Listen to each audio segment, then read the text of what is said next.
قعقاع بن عمرو التميمي. اهربوا اهربوا.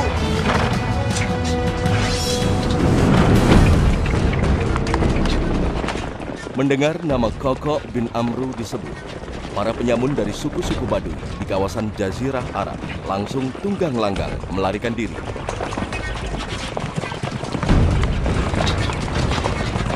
Jika demikian, tak satu pun dapat lolos dari kejarannya.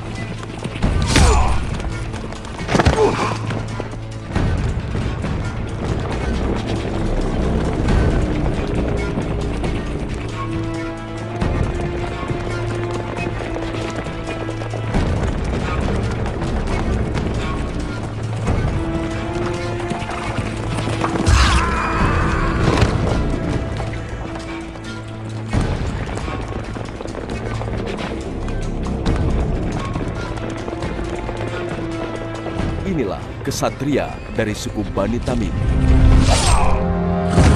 Qaqaa' bin Amru at-Tamimi.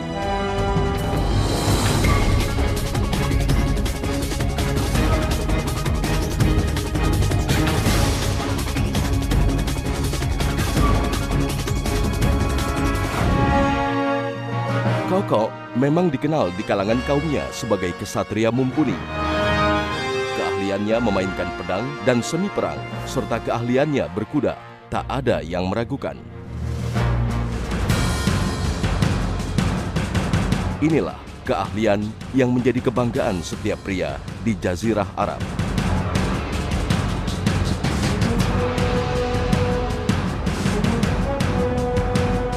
Sekaligus menjadikan dirinya menempati posisi terhormat di kalangan kaumnya dan suku-suku lain.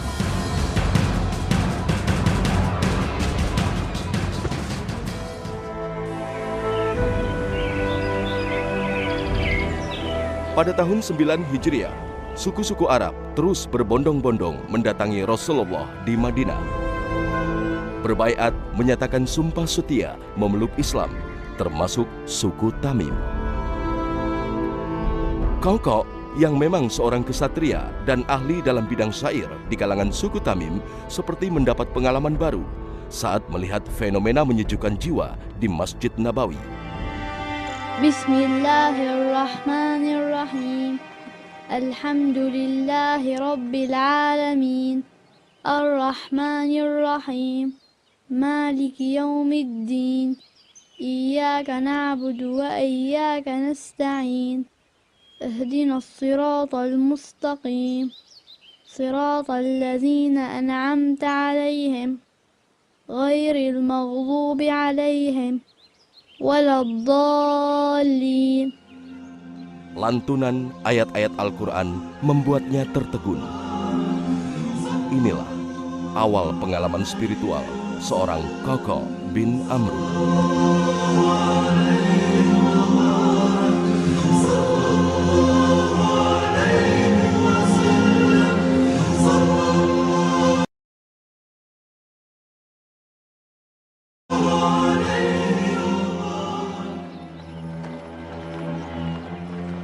Ya Muhammad.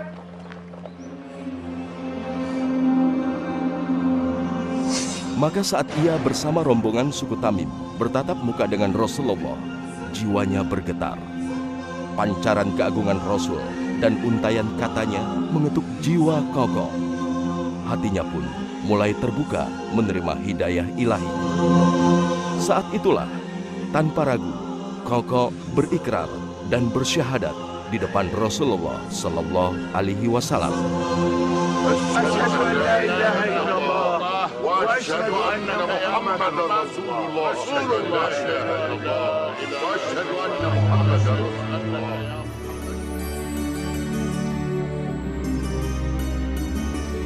Sekembalinya dari Madinah, Qaqaa' sekeluarga dan kaumnya memeluk Islam.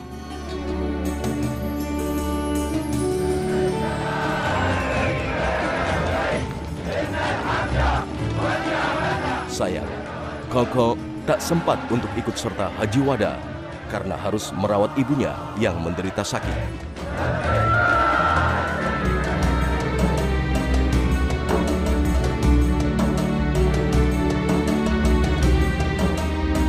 Namun begitu, hati Qaqaa' selalu diliputi kerinduan mendalam untuk belajar dan mengabdi kepada Rasulullah di Madinah.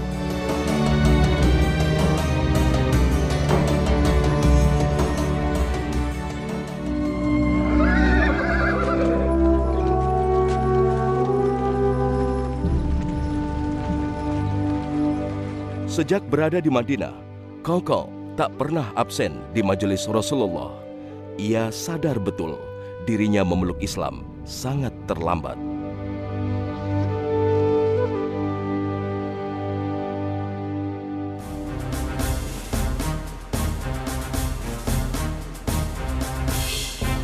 Sebagai seorang kesatria suku Tamim, Koko mendapat tugas melatih seni militer pasukan muslimin yang bermarkas di kawasan Al-Jurf di luar kota Madinah.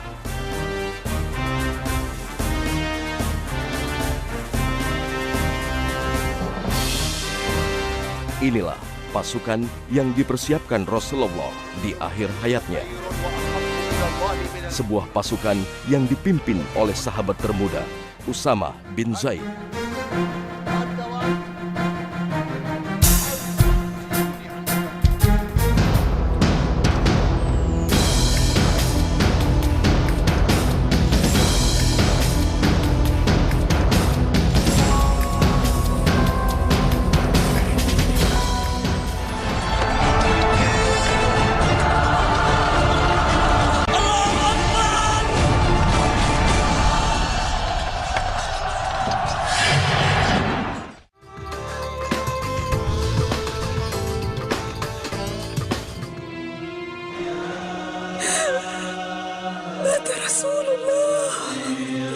Namun kebersamaan Koko bin Amru dengan Rasulullah tak berlangsung lama. Rasulullah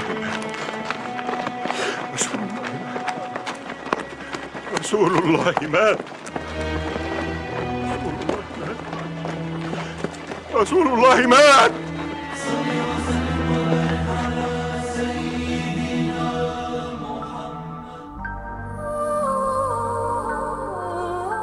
Pada tahun 11 Hijriah, Rasulullah Shallallahu Alaihi Wasallam wafat, dan ini membuat dirinya larut dalam kesedihan bersama sahabat-sahabat Rasulullah yang lain.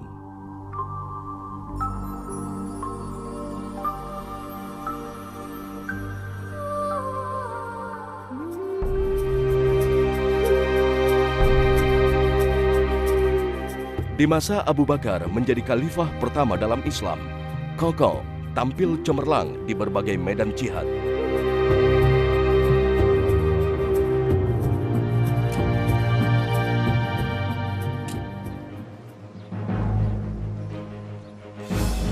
Hingga akhirnya, Koko menjadi satu-satunya orang yang dikirim Abu Bakar sebagai bala bantuan kepada Khalid bin Walid yang tengah menghadapi kesulitan. Karena sebagian besar pasukannya memilih istirahat daripada perang melawan Persia.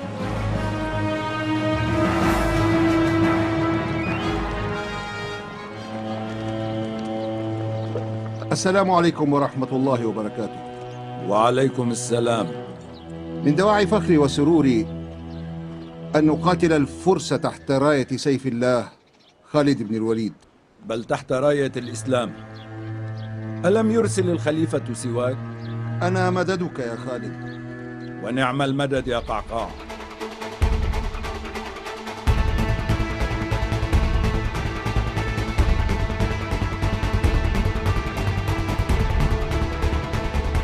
Disinilah ketangkasan Koko benar-benar teruji, seperti yang dikatakan Abu Bakar. Seorang Koko berbanding 1000 prajurit.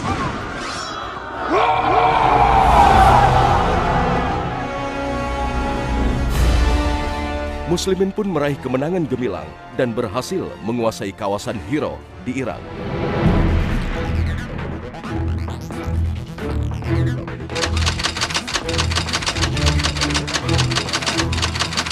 Nama Koko semakin menjadi perbincangan muslimin setelah berhasil membuat genta Romawi dalam perang Yarmuk di Syam.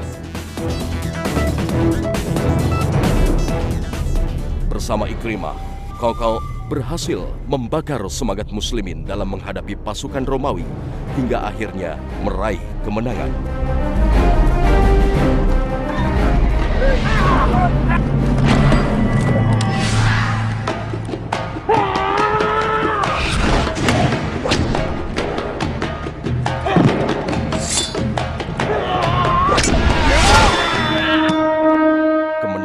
Yang dicatat dalam sejarah Islam sebagai tonggak yang membuka gerbang bagi penaklukan-penaklukan muslimin di luar Jazirah Arab.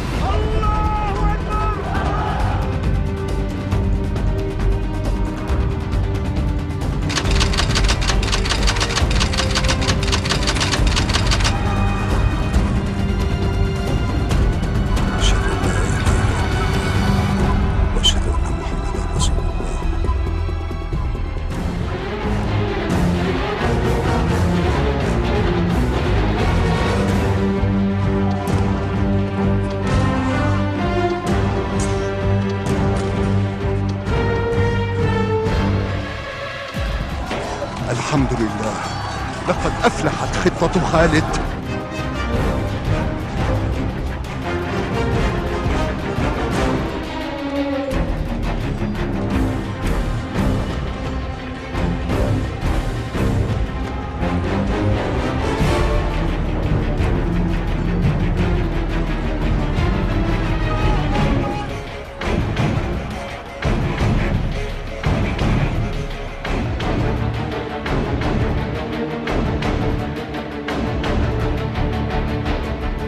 Pada tahun 13 Hijriah, sepeninggalan Abu Bakar, Umar bin Khattab yang menjadi khalifah kedua mengirim bala bantuan untuk pasukan Sa'ad bin Abi Waqqas untuk menaklukkan Madain, ibu kota Persia. Umar bin Khattab mengirimkan Qaqah bin Amr yang tengah berada di Syam berperang melawan Romawi agar bergerak ke Irak menyusul pasukan Sa'ad.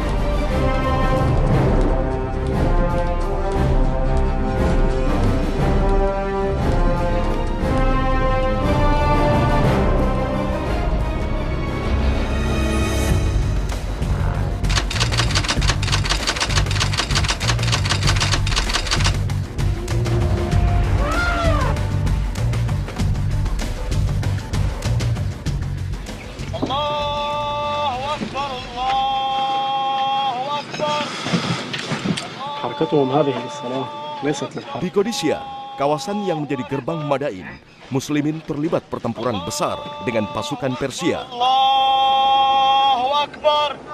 في الحرب ويصلون.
Qaqah yang baru tiba di medan Qadisiyah langsung menggebrak hingga membuat ciut pasukan Persia.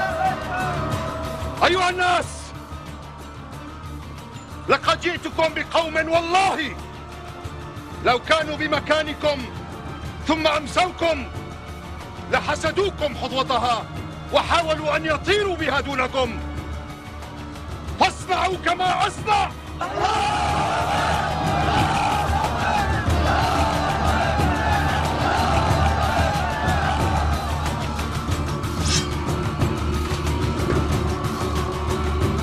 هل من مبارز؟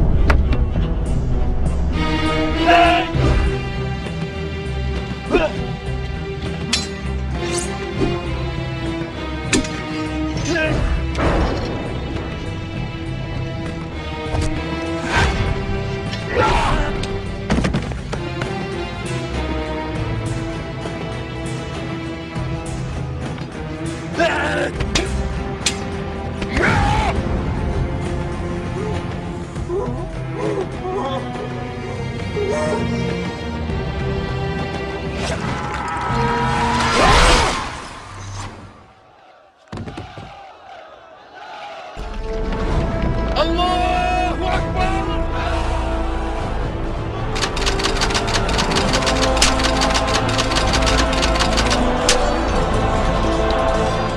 Sa'ad bin Abi Waqqas yang tengah menderita sakit dan hanya bisa mengatur pertempuran di sebuah tenda besarnya, segera memberi perintah kepada Qaqa dan saudaranya, Asim, untuk menangani Gajah Putih yang selalu membuat kekacauan di barisan muslim.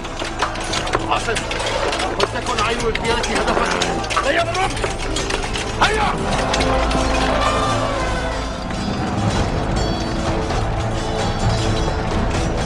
Benar saja, dengan ketangkasannya, Qaqa dan saudaranya berhasil melempar tombak tepat di kedua mata Gajah Putih.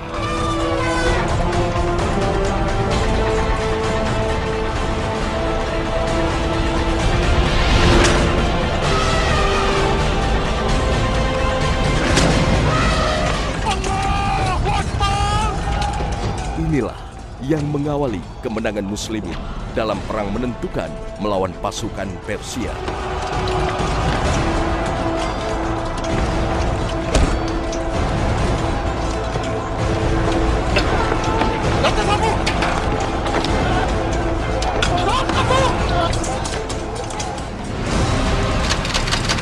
Qaqa kemudian bergerak ke benteng Jalaulah di gerbang Madain.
تدبر أمرهم أيها القعقاع وامنعهم من الكر والفر.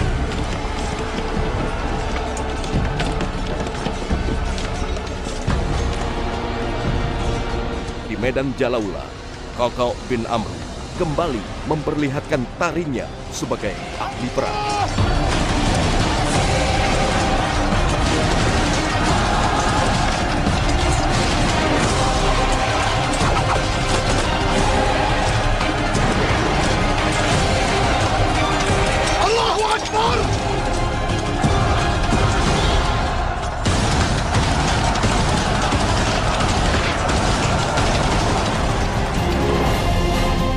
Ia dan pasukannya dari suku Tamim kembali menggebrak musuh hingga membuat Persia terkesima. لا ندعهم يفعلونها هذه المرة.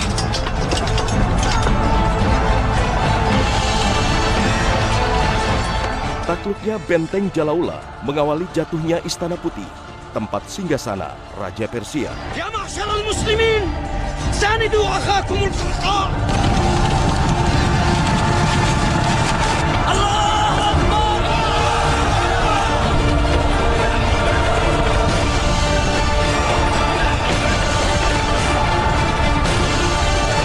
هذا المجنون.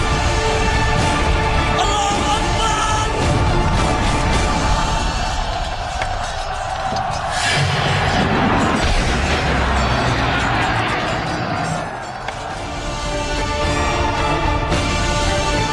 Dengan begitu, Persia praktis jatuh di tangan kaum muslimin.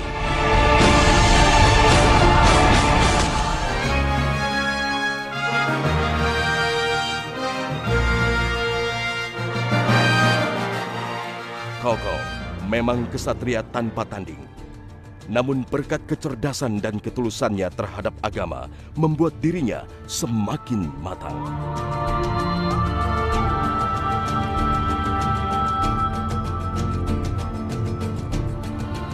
Itulah mengapa Utsman bin Affan mengangkatnya sebagai seorang gubernur di Karaman, Armenia. ketegasannya sebagai pemimpin menjadi modal utamanya untuk berlaku adil dalam menghadapi berbagai masalah masyarakatnya. Sejak wafatnya Utsman bin Affan, Kakao tetap setia mengabdi kepada khalifah yang dibaiat kaum muslimin. Itulah mengapa dia begitu setia menjadi pendamping Ali bin Abi Thalib dan terus mengawal kekhalifahan yang sah dan dibaiat kaum muslimin. Kakao adalah orang yang sangat rajin, memiliki untuk mengasah kemampuan dirinya sehingga dia menjadi orang hebat di lapangan. Mungkin Kakao tidak dikenal sebagai ahli ilmu, tidak dikenal sebagai ahli Al-Quran mungkin, tetapi Kakao betul-betul hadir sebagai orang yang punya keistimewaan yang orang lain susah mencari keistimewaan itu. Dan itu harus kita miliki. Kita mungkin tidak menguasai banyak hal, tapi kuasailah satu hal, tetapi itu adalah merupakan keistimewaan kita, yang dengan itu kelak kita akan dengan mudah menjawab pertanyaan Allah Subhanahu wa taala saat kita hadir di hadapan Allah bahwa kita adalah orang yang bermanfaat bagi orang lain.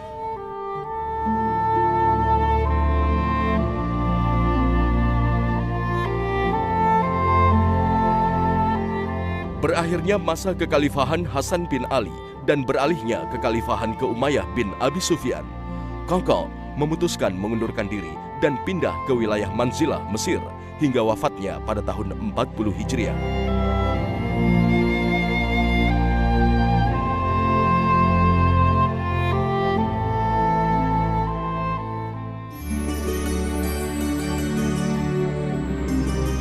Rahimahullah, Kakao bin Amru At-Tamimi. Dialah potret muslim sejati yang mengedepankan keberanian, kejujuran, dan ketulusan serta kesetiaan kepada agama dan nabinya.